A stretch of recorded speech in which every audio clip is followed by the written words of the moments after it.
After long time gardening మళ్ళీ start చేద్దాం అనుకుంటున్నాము. ఇన్ని రోజులైతే ఏం పాసిబుల్ అవ్వక ఏం చేయలేదు.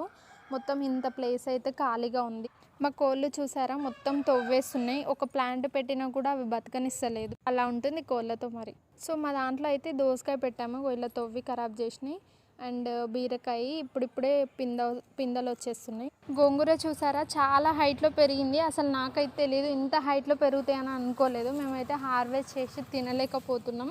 వేరే వాళ్ళు తెంపకపోయినా అయిపోతలేదు. కింద చూసైతే మొత్తం ఫారెస్ట్ లాగా అనిపిస్తుంది, మినీ ఫారెస్ట్ లాగా. అండ్ మీకు అప్పుడు చెప్పాను కదా చిన్న కందికాయ మినీది అని, బట్ మినీది అయితే కాదు. అది ఆల్రెడీ తెంపాము, హార్వెస్ట్ చేసాము, కానీ చెట్లు అయితే కట్ చేయలేదు. మళ్ళీ గ్రో అయిపోయి మొత్తం కందికాయ పూత వచ్చేసింది. కందికాయలు కూడా కాసినాయి సరే, చాలా పెద్దగా అయింది. అసలు కందికాయ అయితే ఒక్కసారి కాసి అసలు అదే లాస్ట్ టైము, కానీ ఇదైతే కాస్తుంది. ఇదేం చెట్టో తెలిస్తే కామెంట్ చేయండి. Thanks for watching.